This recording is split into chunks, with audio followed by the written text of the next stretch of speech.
સુરત સહિત સમગ્ર દક્ષિણ ગુજરાતમાં છેલ્લા કેટલાક સમયથી વહેલી સવારે જોવા મળી રહેલા ધુમ્મસભર્યા વાતાવરણના કારણે ખેડૂતોમાં ભારે ચિંતા પ્રસરી છે।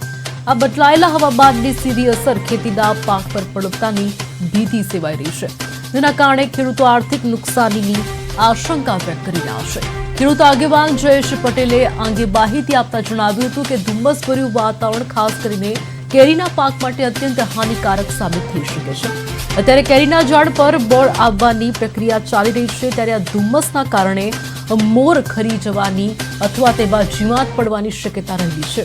માત્ર કેરી જ નહીં, પરંતુ ઘઉં અને ચીકુના પાકને પણ આ પ્રતિકૂળ વાતાવરણની વ્યાપક નુકસાન થવાની શક્યતા છે।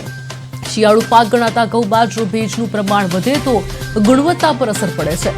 દક્ષિણ ગુજરાતના ખેડૂતોએ મબલખ પાકની આશા રાખી હતી, પરંતુ કુદરતી વાતાવરણમાં આવેલા આ પલટાએ તેમની ચિંતામાં વધારો કર્યો છે।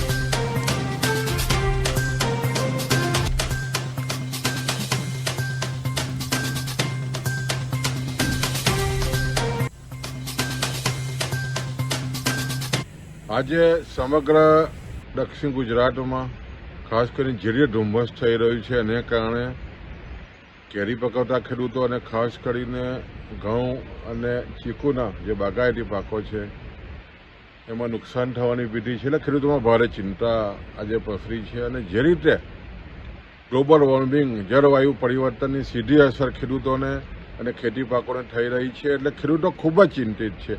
અને આજે જે રીતે ધુમ્મસ છે, લગભગ સવારથી જે રીતે ધુમ્મસ છે, ખૂબ જ ગાઢું ધુમ્મસ છે, એને કારણે ખાસ કરીને કેરીના પાક અને ઘઉંના પાકને ખૂબ જ મોટું નુકસાન થવાની ભીતિ ખેડૂતો ખાસ કરીને ચિંતા સેવી રહ્યા છે। આજે સમગ્ર દક્ષિણ ગુજરાતમાં ખાસ કરીને જે રીતે ધુમ્મસ થઈ